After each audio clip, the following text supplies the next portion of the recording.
Musical Talk, the UK's independent musical theatre podcast.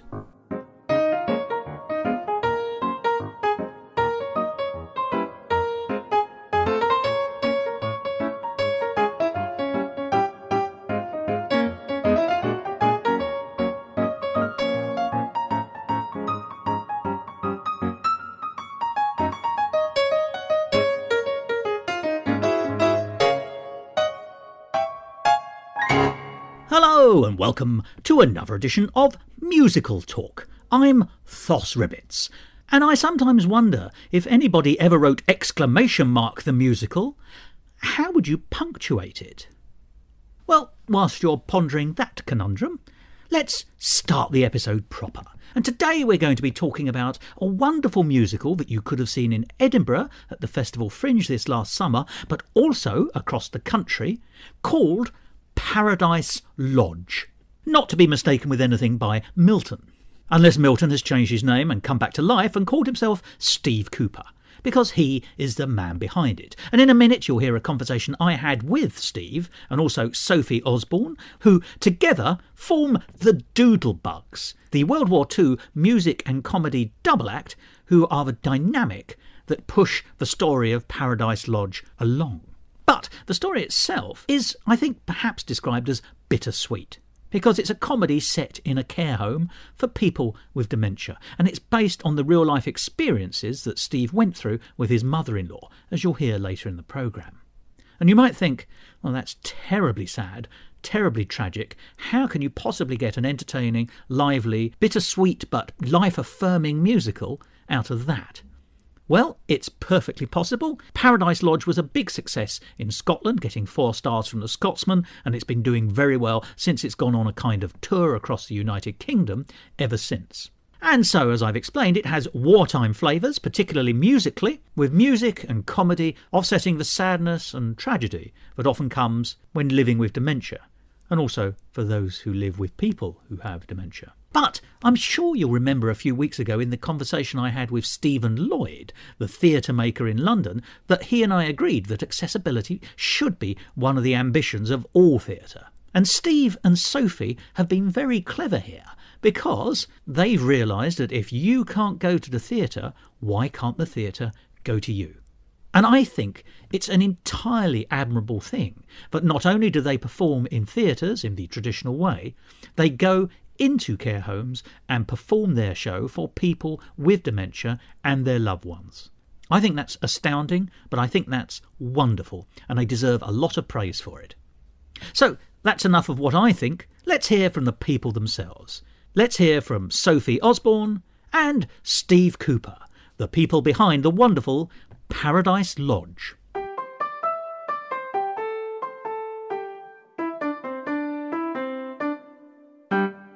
Musical Talk, the UK's independent musical theatre podcast.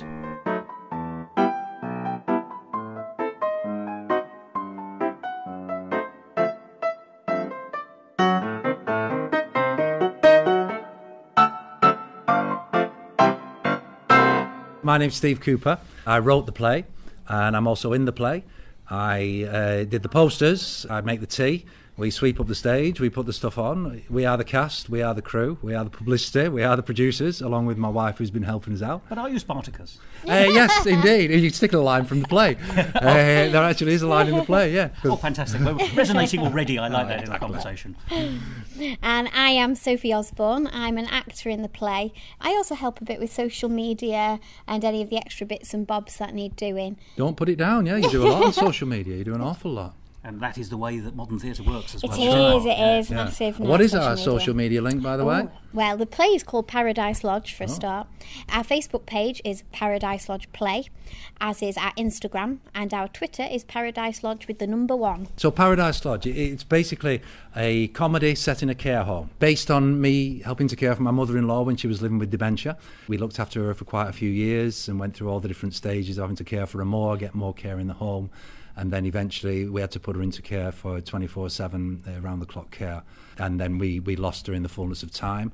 I'd been making notes because I wanted to try and make some sense out of the condition, how frustrating and angry it made her, and how frustrating and upsetting for my wife as well and for the rest of the family.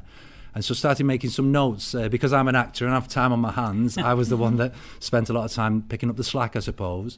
And so I was able to take her on visits to the doctors, to the dentists. And that is a very singular experience, taking someone with dementia to have new teeth fitted. Gosh, yes. Yeah, not easy.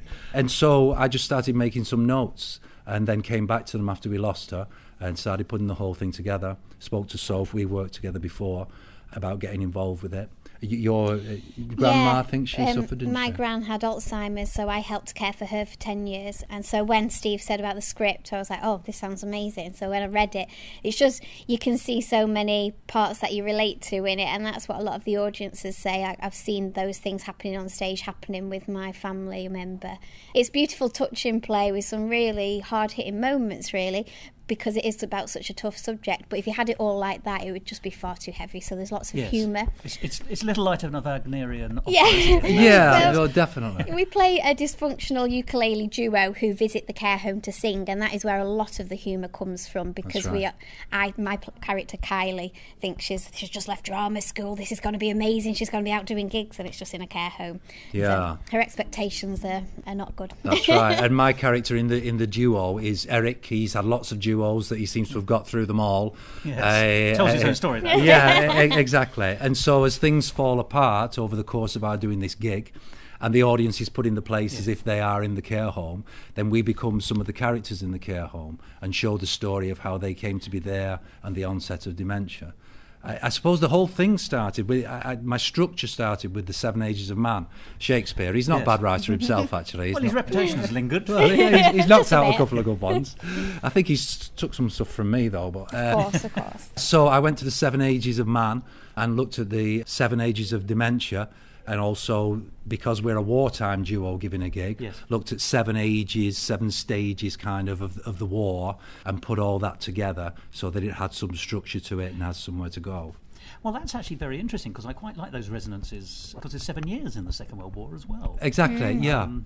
It's counting Burma, which is very important, and that's in the play as well. Well, I think you're right. I mean, what I'd like, by the way, I've not seen the play as we speak, but what I like from the way you've described it, what I've seen elsewhere, what I've seen on local social media, actually, because you've been here in Chiswick for a while already, and I know that you've played some care homes. That's right, and been getting very good responses from that. It seems to me a very interesting, resonant piece for the time we live in today, where dementia seems to be much bigger an issue than perhaps it once was. It's certainly not going away. But exactly as you say, you could do this in a very kind of terrible, and by which I mean saddening, way, but what you've done, I think, is flavour it with all the flavours of life. Yes. Which is that actually, even in terrible times, there are, in the war, it's gallows humour. Yeah, definitely. In a family situation where you're trying to deal with someone who has dementia, or you're losing to dementia, because it's a gradual process. There are the 7 stages of grief as well, and bereavement. But the real human emotional elements are, but there are still moments of lightness, there are still moments of happiness and joy in those twilight times. Yeah, a friend of mine had exactly yes. those circumstances, and yet he has, although he has lots of horrible, sad memories, he also has some cherished memories of those last few years with his relative. Definitely. Yeah. That he wouldn't be without, in a way. And I think that's reflected, am I not right, in the play itself, or the musical itself, in the sense that, and you've more or less said this, touching moments, harrowing moments, light moments, funny moments. It's a properly written piece that touches on all the emotional aspects of the experience, which is sufficiently universal for anyone to enjoy, even if they haven't been through this experience, because there won't be anyone who won't know about it, even if they don't have personal connection with it. Exactly. Would that be fair? No, that's exactly true. Definitely And most people have visited a care home at one time or another, and most people find it difficult as well. We kind of we don't want to go. My theory is that we see ourselves in the future, and we always say, "I'm not stopping long." And why do we say that to someone who has dementia or Alzheimer's? They won't know in 5 minutes. It's more about ourselves and us trying to get out of there. So my first point is, never say that to someone. I'm not stopping long. Stop as long as you can. If it's a short time, that's absolutely fine. But I think that's a rule for life, if you don't mind me saying. Well, no, just I agree. In those circumstances, Yeah, why would you ever want to limit human contact? That's right. That's right. But we do, because it is upsetting to see people in various states of growing old, and so people actually avoid visiting people in care homes. And we've been through it ourselves. And I say, get over it. Get over yourself and your own worries and your own fears, because every moment spent in a care home is a good thing, and you will have a great effect on the people there. They may not know who you are, but they know someone's there. They know it's live and they know it's happening right now. And that's vital. And we wanted to get people talking about it. There's a guilt associated with people having dementia as well, and their families, and they tend to clam up. Also, I think that connects, if I may, let's bring this down a bit, bereavement as well, because we know that the path of dementia is usually towards, and almost invariably towards, passing. Absolutely. And in Britain alone, even if you die without having been through the stages of dementia, as we all will. Oh, gosh, isn't this jolly? So it is a comedy, by the way. May I just stress that for any listeners? Yes, it doesn't sound like it. You are right to stress that. It's hilarious. But there's an embarrassment as well, isn't there? I know people who have fallen out, their families have fallen out because someone has died, and someone else in the family feels embarrassed or doesn't want to intrude. Yeah. And that's simply because we don't know how to deal with these things socially. Completely. So we do that very British thing of stepping away. And then when you step away, of course, sometimes you're exacerbating a problem when people actually would like the contact, even though our natural instinct is to feel that people wouldn't. Yeah. We're protecting ourselves, we're protecting the person we're trying to help, but we aren't necessarily doing so at all. That's right. And everyone feels that they're going through it for the first time, which they are, and that it's never happened before. And so because of the silence around it, people don't reach out and find out. If someone's got dementia or they find they have the early stages, they clam up and they use their minds less than they would before, because they think, I'm not going to say anything because I know there's food there, therefore it must be time to eat, so I'm just going to get on and eat. And whatever it is, they try and muddle through on their own. And for a carer, for a loved one, it can be such a traumatic time. People say, you lose them twice with dementia. I'd argue that you don't. They change the reality. We've got to get used to that shift of reality, because what we tend to do when we're first dealing with the condition is pull people into our reality. No, it's not 1943, it's 2019, and the world's so wonderful now. Why drag people into this reality, Yeah, quite. It's no better than their one. And then after a while, people think, right, they're happier when they're in reality, where they've gone. Where they are in that moment. And it can be confusing to them as well if you're trying to drag them back and they don't understand. It just makes it more confusing for them. It's again, I'd say that's so down to us. Yeah, and exactly. Again, it's our frustrations. We want them in our reality. I have a theory also that there's almost a collective dementia we have anyway. You can talk to someone who has a different political view and you think, how have you got that reality in your head? How can you believe that the world is like that? And we have that same trying to pull them into our reality as we do. So I just think that people should get over the fact that reality is changing, but it's the same person. They've not gone away at all. They still cry in the same way, they'll laugh in the same way when they get a chance, and they'll sing. And it's one of the things that seems to stay with people. Does your memory about songs and about music? I'm guessing it's because we learn language through rhythm originally, and that's why we go back to it, and it stays so solid. We did a care home yesterday. We did Chiswick Nursing Home. Oh, jolly good. People who are not aware quite of what's going on, one or two of them, but as soon as you start to sing a song, they know every word to the song and sing it all the way through. And yet that shouldn't be a surprise, should it? Because let's be honest, when we're young, we have songs drummed into us as children, nursery songs, nursery rhymes. The wheels on the bus, I believe, are still going round. That's right. Would you like to sing us a little snap of that? I would not. Thank you for the What a shame. one has to bear right copyright issues, I'm sure. Of course. But also, if then as a teenager, whatever your generation, you connect with whatever music, usually the pop scene of your period. Yeah. And actually everyone learns those songs back to front. That's right. I'm sure I could have a crack at most of the songs from my teenage period, even though I wasn't vastly interested in pop at the time. I'm better off at Gilbert and Sullivan. Okay. Oh, it'd be nice for a little bit of that, a little bit of modern... That is out of copyright. Right. But I think you put it very nicely, that kind of sense of time travel back to wherever you're happiest. I'm not saying it's always that, but there does seem to be some sense of that. Yeah. Why wouldn't you reconnect with the music of that period, which you will have learnt and know almost like a muscle memory? That's and right. That's not going to go, is it? No. You're not going to lose those skills. But let's step sideways from the content and the responses and the emotional, and I'd like to revisit them in a minute. Sure. But let's talk about the gestation period of this musical, because I think we can fairly say that this is your national tour at the moment. You're in Edinburgh for the Festival Fringe. We were indeed. This summer in 2019. You're here in Chiswick, in West London. I believe you've got a gig in Wembley looming. Yes, we have, at St Cuthbert's big. Church in North Wembley. And there may be other gigs, so we'll talk at the end about how people can stay in contact with you and find out what may be coming. But I'm always interested to discover how shows like this come about. Now, obviously, you've both said that you've brought both in your performance and in the writing your personal experiences in this case. So I don't want to pry too much in when you and your families were going through these things, but is it rude to ask, in terms of the writing, because you said you'd always had this idea that you would draw something from the experience. That's right. When did you sit down for the first time with figurative paper and pen and say, right, now is the time for me to start putting this show together? Yeah, sure. Well, I'd made some notes as we went along, as I was sitting with Dorothy. There'd be conversations that happened, and I'd make a note about that, write it down. But first, so I could speak to my wife afterwards and say, here's what's happened today, and fill her in on all that. It's also a social diary in that sense. Yeah, completely. And so after like I was saying before, after we lost Dorothy, I went back to those notes and had a look and started to think, how this looks like something more. So many of the scenes that developed out of it are almost word for word. Oh, really? From life? Yeah, exactly from life. Of conversations that we had. Some have developed a little bit further. I think even the couple who were doing the gigs in the care home, I did some gigs in the care home before, and Sophie did some as well with me, to get a flavour of what that was like at first. And afterwards we realised, gosh, why aren't people doing this more? And there are some people very dedicated, because there's not a lot of money in it, who do gigs in care homes. So then I sat down and thought, right, I talked to you about the structure earlier, and looked at these scenes, and I had 7 scenes marked out for the old folk and to show their development and all.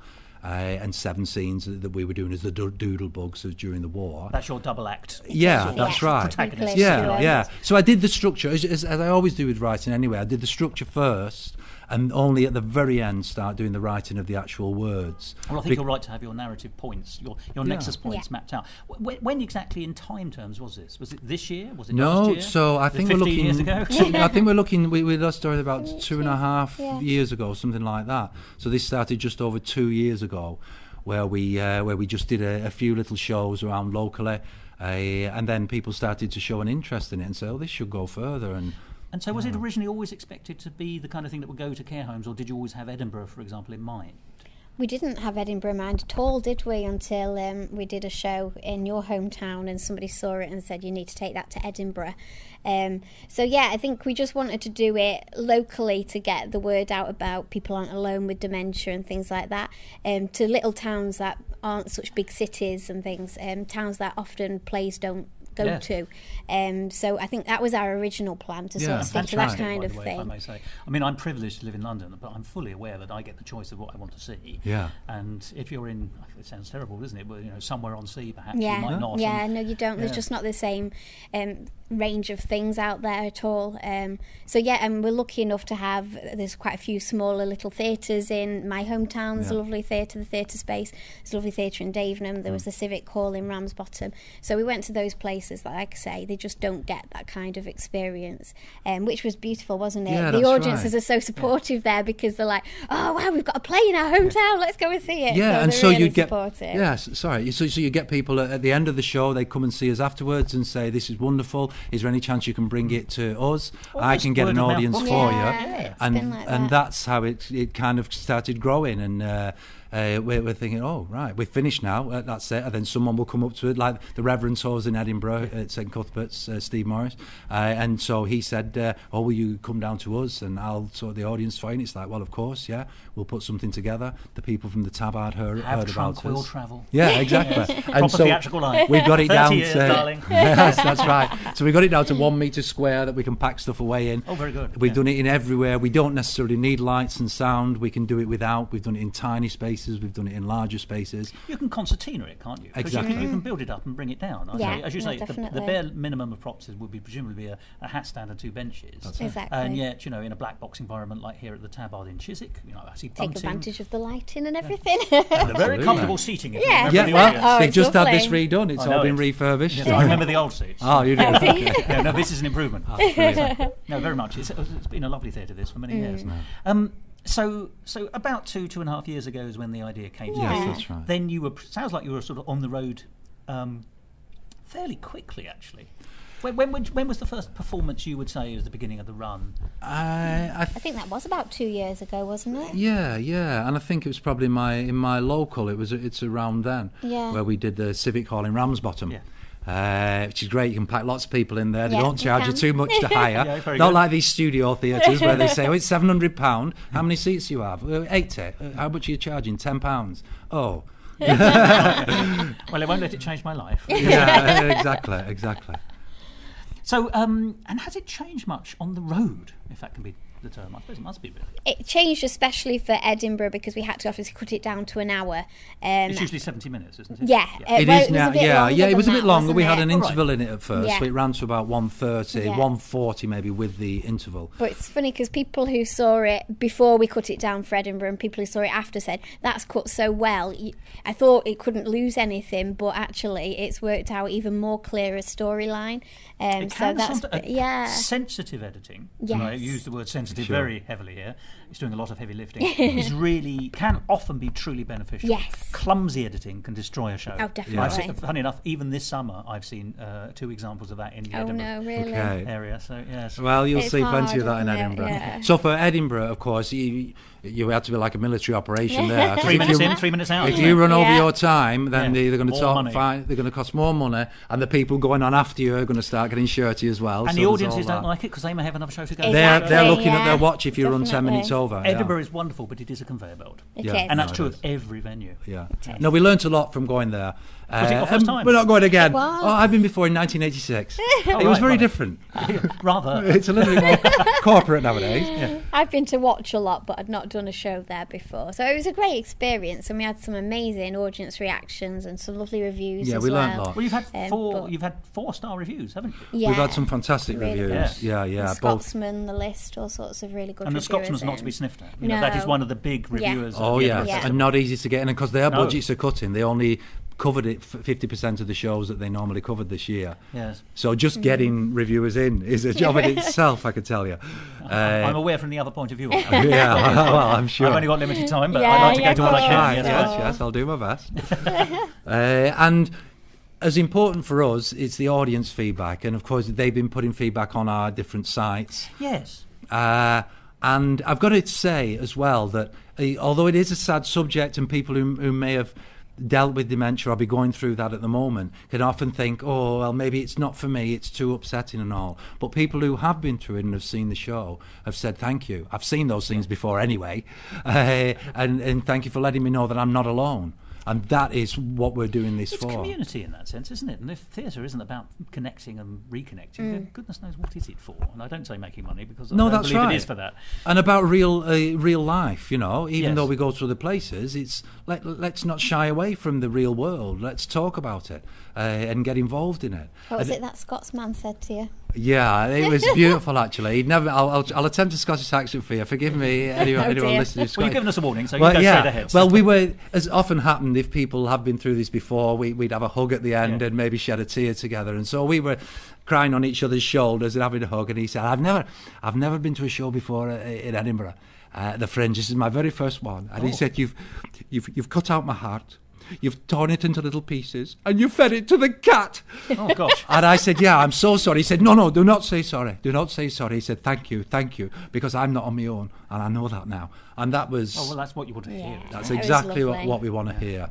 So, yeah, and people have said, "Hey, how do you get me laughing and crying at the same time?" It's absolutely ridiculous. Writing. That's what that is, if you don't mind me saying. No. It's an absolute testament to the effort you put in with getting the structure right and then writing the dialogue appropriately. It doesn't just happen. Theatre isn't just let's improvise in a dark room. That's it. It's actually craft. Oh, exactly. Yeah. Oh, I write that down. That's very good. I like that. And people shouldn't worry. The bottom line of this show is it's a good night out. It's a good 70 minutes, not too long, so you can catch the tube before 9:15. In many ways, it's almost a perfect show, because some shows last a little bit too long. Yeah, and they seem to try and spin them out. Yeah. But we just try to make the bottom line is a show that people are going to enjoy, going to go out feeling better about yourself, better about the world. But if it's the right length for the show, then it's the right length for the show. Exactly. I mean, that's what it is. Exactly. Tell the story. Yes. That's what we try to do, tell the story, and how can we do it as efficiently and as entertainingly as possible. Now, tell me... let's talk a little bit about the story itself and the characters within the story, because the main characters you play are this ukulele double act. Is that correct? That's the correct. Doodlebugs. The Doodlebugs, just like the bomb. You're all right as long as you can hear us. It's when we stop you have to worry. Well, my father is a wartime baby and remembers Doodlebugs coming. He's a over. blitzkrieg baby then, isn't he? He absolutely is. And funnily enough, rather unfortunately, here in Chiswick, we got the first V2. The one after the Doodlebugs. Oh, really? So, yes. Is he still around, your dad? Yes, very much so. Bring him to see it. Well, I might do. We've had a lot of older people come and been brought by carers. We've had people who are living with dementia and Alzheimer's come and see it as well. They find their own reality in it and they enjoy it. Occasionally they say, like when one of the characters says, well, I couldn't just leave my mum on her own. No, you couldn't! Yes. And so they find their own reality in it and enjoy it just the same. Yes, I imagine different levels of response. Would that be the right way? Yeah, completely. Yeah, absolutely. And I suppose it's just that we're all like that. We all experience a play in a different way. They say it happens somewhere between us on the stage and you in the audience. It happens in the middle. And you can come out of the play and say, well, that was jolly good. And someone else will say, what are you talking about? Yes, quite. What play have you just seen? So we're in different realities all the time anyway. So if someone's in an extreme reality, fine. It can be a bit disconcerting occasionally for the rest of the audience because the first reaction is that person going to disrupt it? Are they going to disrupt my way of watching this play? And then they think, oh no, that they've got something. There's something wrong with them. That's fine. And then they say, oh, they're reacting and I'm reacting. And it's almost finding out how to deal with dementia just by being in the audience. Well, it's practical in that sense, isn't it? Absolutely. But actually, I can imagine that can enhance an environment. I mean, there's also, I was going to say, relaxed. You'll be aware, I'm sure, of the new trend towards relaxed performances. Yes. Where certain designated performances are identified as being ideal for people who might not feel that they can come to theatre, or in certain cases people who don't get theatre but get taken to theatre but can do on these occasions, where there is an understanding that people will respond in a way that's appropriate for them, Sure. even if they have I don't know what the phrase is, something that would normally be frowned upon in a social environment in the theatre. Yeah, no, that's right. And isn't that a statement to make about theatre? That it's a social environment, that we feel there are these rules that have to be followed as an audience? Why can't you stand up and say, this is rubbish? Why are you continuing with this play? And we don't. We'll leave quietly in the interval, you know. Well, I must say there is and still put something something for on Twitter. that, but I mean, the thing is, every approach is different and suitable. I mean, I like a set of rules, but I also appreciate those rules need to be relaxed on occasions. Yeah, but I absolutely. still hate people humming along to an overture. You see. Oh, right. Well, Personally. yeah. We like to be in our own little bubble. And it's almost as if people could come and park the cars and be in there and just see it and not. Well, watch a film, I say, at home. Well, this is the kind of play that does encourage a bit of audience sort of interaction. We'd like to have a little bit of a sing if people are comfortable to sing along with us. So I think it does enhance it, really, having people with Alzheimer's in it, because they're the best singers, aren't they? This They particular really are. show, anything goes, this particular show, it's audience-wise. That's great. And we've had lots of little kids enjoying it as well, haven't we? Yeah, that's right. So all ages, Well, we really. should never forget that children have grandparents who Exactly, have dementia, so no, they're definitely. not immune to the experiences of slowly losing a relative. Definitely. Exactly. But let's go back to the Doodlebugs, because I think this is an interesting conceit, because obviously you were talking about your experiences with your relatives and how you were drawing from that, but I'm imagining there wasn't a ukulele double act involved in that stage for your circumstances, so you must have thought, right, I need some kind of dynamic in the plot, I need something that allows me to move things forward. Yeah. How, and also, when did you decide that, you've said music is such an important thing, so I can see why you've decided to make it a musical. Sure. But how did you come to the position of making it a musical and having a ukulele double act? Yeah, it was a little light bulb moment for me, Yes. really, because I've been thinking, this is tragic all the way through. I'm just telling the story. It's so inevitably tragic, and I wanted some light and shade.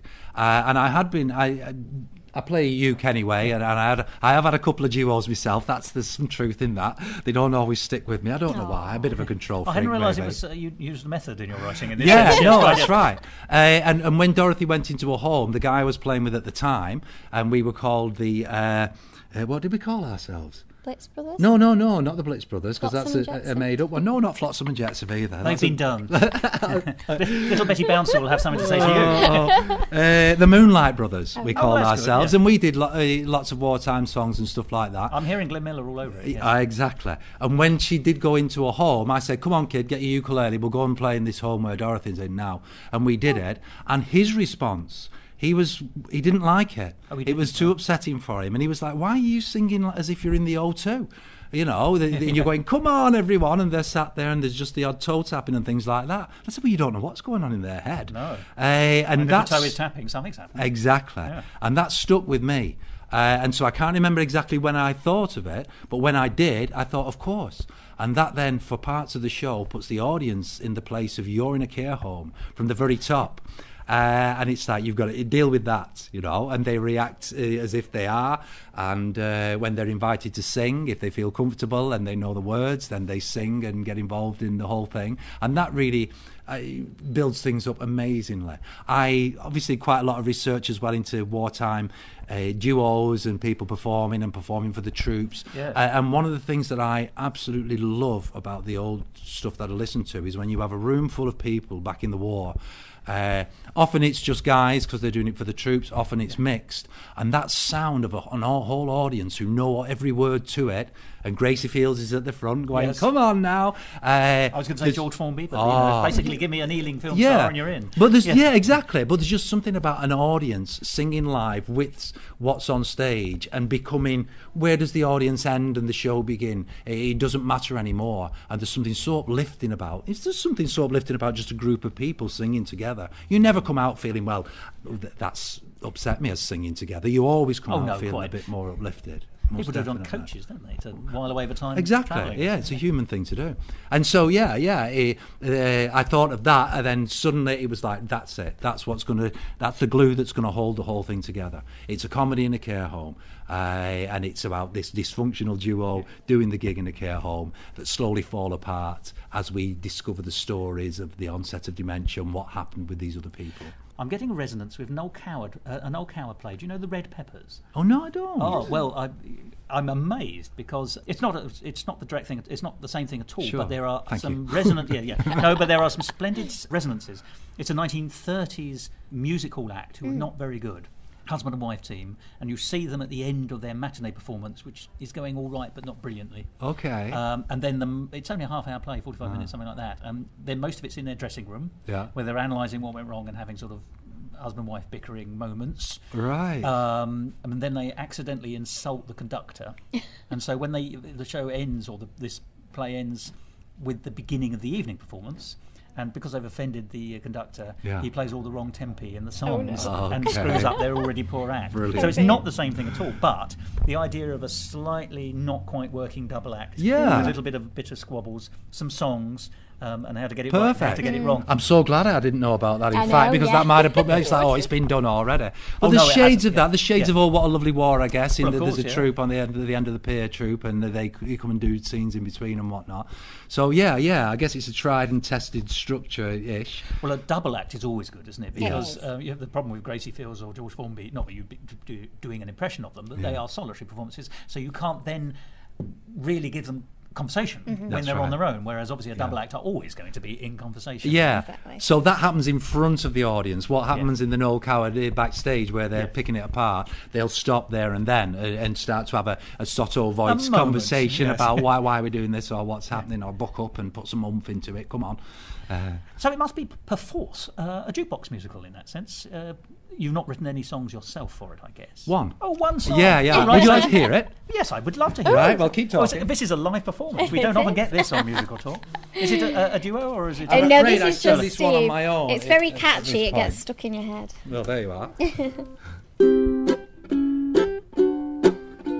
Here comes a doodlebug overhead. Oh, you better get out of bed and do like Mr. Beveridge said. Get yourself underground. Here comes a doodlebug, can't you hear? It was far, but now it's near. So make just like those rabbits, dear. Get yourself underground.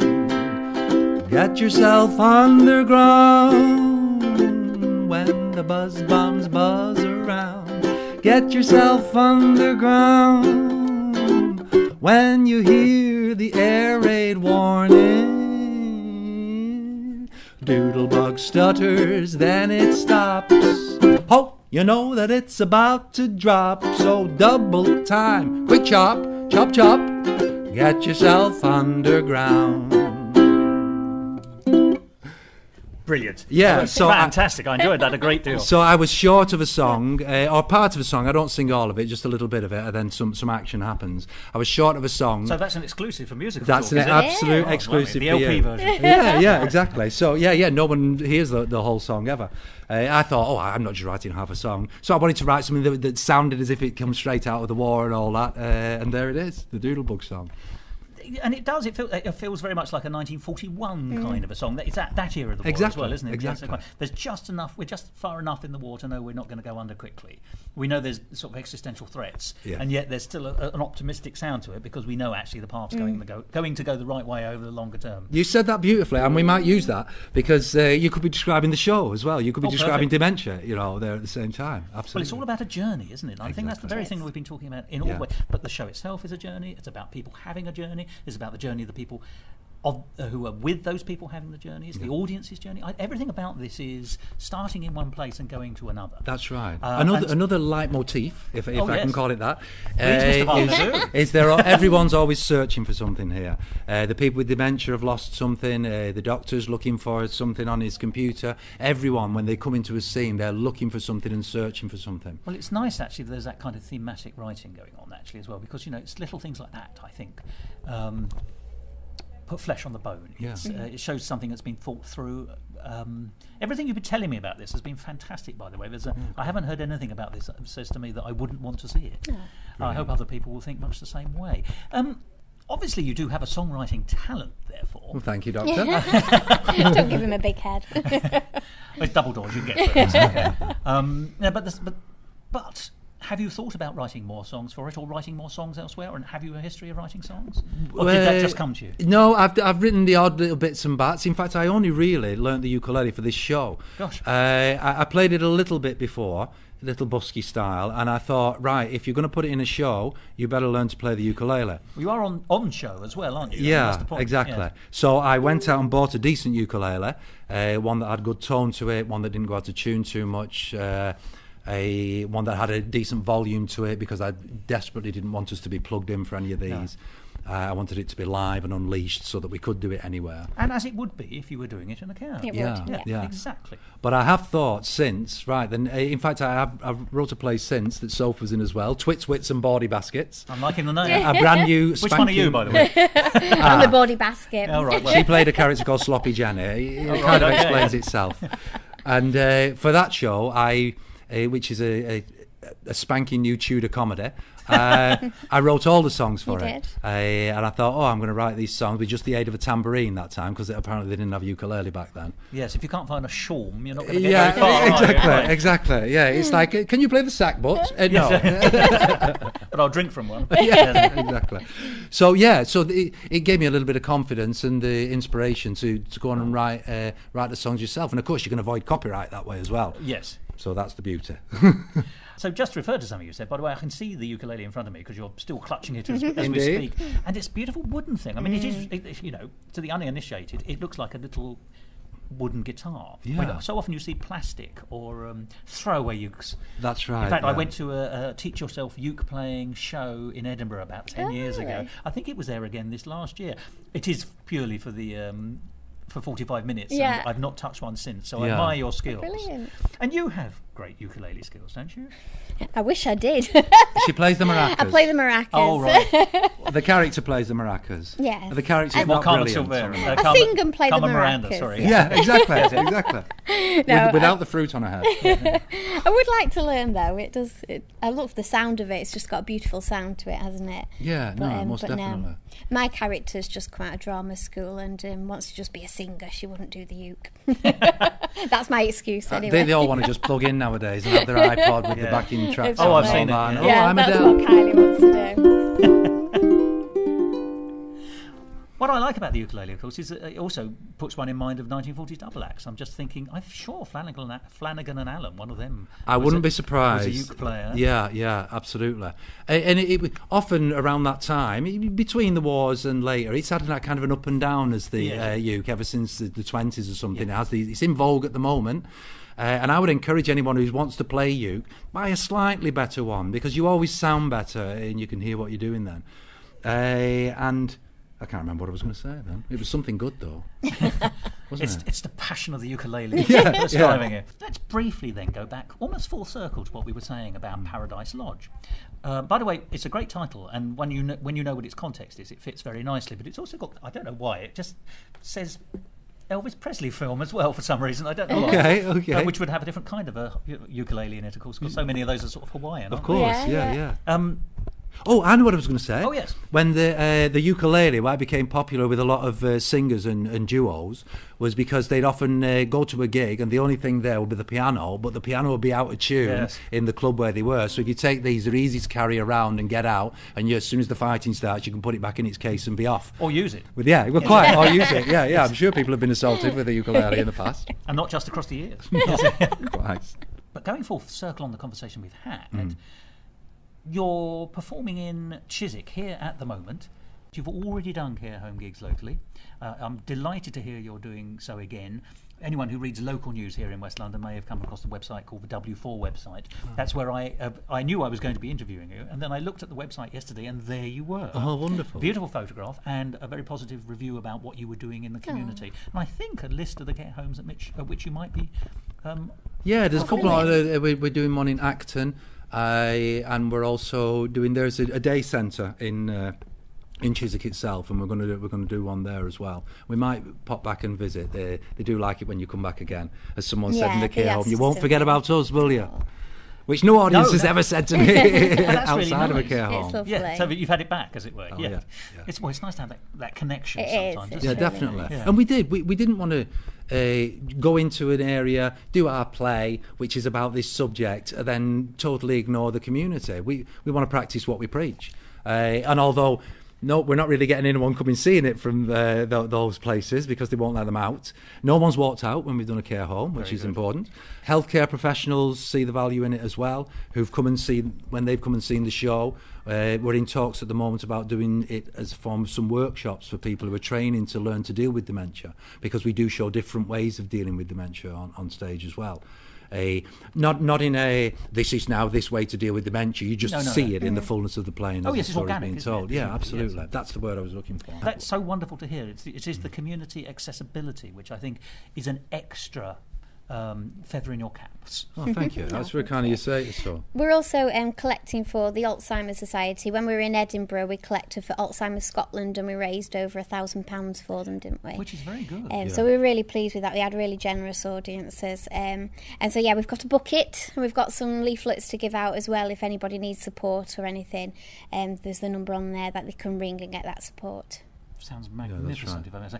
What I like about this show, bearing in mind I've not seen it, although I've heard a bit of it now. Are you going to come and see it? Are you I'm going to going to get a try chance it. to... I'm certainly going to try. Thank you. But the most important thing is, I think that the work that it's doing in a kind of extramural kind of a way. I love the fact that it sounds like it's a great show. I love the fact that it's a show that can be done in a theatre or in a community venue or in a care home. That's right. That it can play to almost any audience. Yeah. This is pretty much the universal show with accessibility right in its core. All that is glorious about being alive, even in terrible circumstances, seems to be encapsulated in what you've done. So I'm really delighted by what you've done. And now I'm also excited to hear about Tudor musicals. But Yeah, that's another story. Tudor comedies another time. But That'll be right up your street, that I've got a feeling. I think that may be true. Oh, to see a play, to hear our words soft mellowed into life. That was a snippet. Yes. I hope. That wasn't just improvised. No, Very no, good. Forsooth. Quite. But who are you as a group, and how can people stay in contact with you, not just here in London but elsewhere, as I hope you will continue to sweep our fair nation? Yeah, so we've kind of given ourselves because when we're going to people, who are you and all that, it's like, who are we? Right, well, it's just us and the wife. So what should we call ourselves? The Doodlebugs. So we call ourselves Doodlebugs Productions. So you have actually sort of now become the characters that you're playing in that sense. We have. Art imitates life and vice versa. We actually had someone who came to see the show who spoke to us afterwards and assumed that we were a duo and said, can we book you, just the duo, to come and play our war weekend? Oh, really? And I said, well, we're not really. It's part of a... And they went, we'll give you £250. I said, we'll be there. Yeah, What time is it on? But it's nice that there's versatility then, and is it because you're performers in the singing sense and actors in that sense. That's and right. That's actually that's quite a breadth of skill, which isn't in everyone. Yeah, and it's come out of that, and we didn't know it was going to happen that No, way. not at Again, all. that's happened orgasmically, as you mentioned earlier. Is that the word? No, it isn't. But we'll keep that in. All right. Well, there is some good stuff. Yes. Very climactic. When we go and do a gig in a care home, we dress in our 1940s gear, and we mostly do just the songs from the show and add some more wartime songs. We don't really do the playing there as such. And so when we go out and we're going to do some flyering and whatnot, we'll be dressed as Eric and Kylie on the street, and we'll play them People a see you, song. won't they? Yes, Yeah. correct. Yeah, that's the idea, and have a presence so that I've seen those two knocking around in Chiswick, and They're doing. they didn't try and rob me, so we might go and see the play. Well, I hope that people do. And I also hope that people seriously think about perhaps booking you for other venues elsewhere, including, as we've said, care homes, which are so sadly neglected. Yeah. Yes. And whose need, let's be honest, is greater than most. So, Quite. Yeah. So do you have a website, Dear Doodlebugs? We do, but it wouldn't be the place I'd send them No. to. 'cause Where should we go? I would As go to- an eager audience, where should Our I go? Facebook page is probably the easiest because you can send us a message on there. That's, like I said earlier, it's Paradise Lodge Play, as is our Instagram, where you can also private message us or just see what's going on there. And we're also on Twitter at Paradise Lodge with the number 1. So essentially, people should look for you by the name of the play, which is Paradise Yes. Lodge. Yeah. That's right. And that's yeah, the thing yeah. to lodge in the brain. Definitely. That's I how like I what would you do it. did there with Yes. that word. Stick with me, family. Wonderful. It's so good of you to come down and Yeah, see us, thank by you the so way. I much. really appreciate what you're doing today. Well, forgive me, I appreciate what you're doing because I love creativity in all its forms. I'm sorry I didn't get to see you in Edinburgh. I'm very delighted I'm hopefully going to get a chance to see you here. It's good of you to come to me, frankly. I mean, it couldn't be easier. But I really wish you great success for the future with this and other plays, whatever you touch, because I've been entranced by the conversation. So goodness knows what the show will do. Thank you so much. Thank you. you.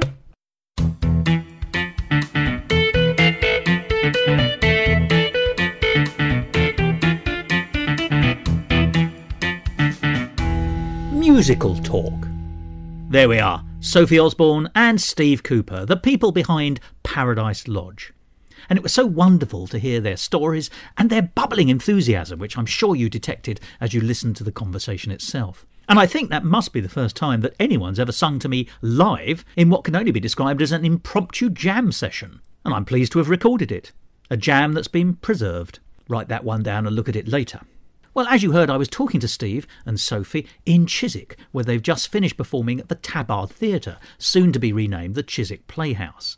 And then they were going to be performing in Wembley.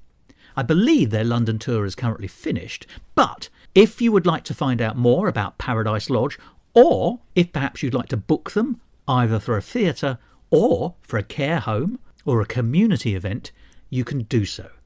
Remember, they're available on Instagram, Facebook and Twitter.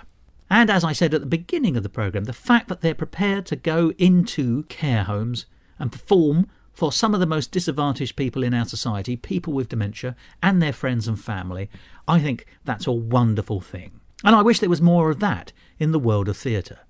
Well, that brings this episode of Musical Talk to an end. But to leave it dangling without some kind of final word would seem strangely socially awkward in some way, wouldn't it? So perhaps I need a single word that brings an episode to an end.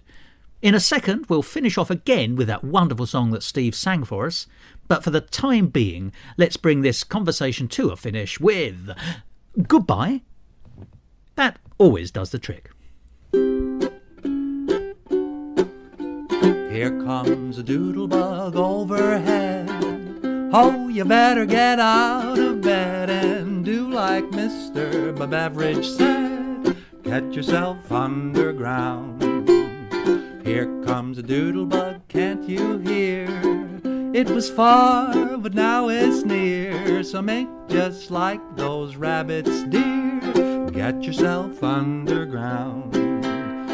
Get yourself underground. When the buzz bombs buzz around, get yourself underground.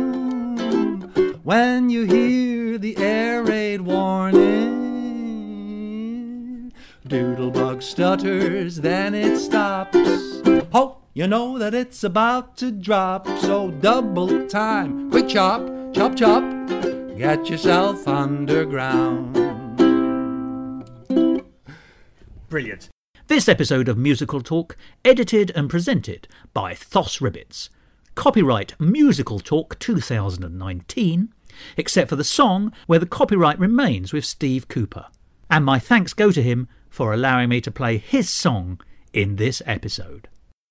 To find out more about the world of Musical Talk and listen to past episodes, go along to our website www.musicaltalk.co.uk or subscribe to us on iTunes and follow us on Facebook, Instagram and Twitter. And if you want to follow me on Twitter, you can at Musical Talk Thos. Well, there you are. Are you ready for it? I am. I'm just going to say that could you just give me the volume going to be out, because I may have to move the mic. That's going to be about right. So do you mind starting again? And I'll cut that and make it seamless, I hope. Thank you. This will be fantastic. I'm in your hands.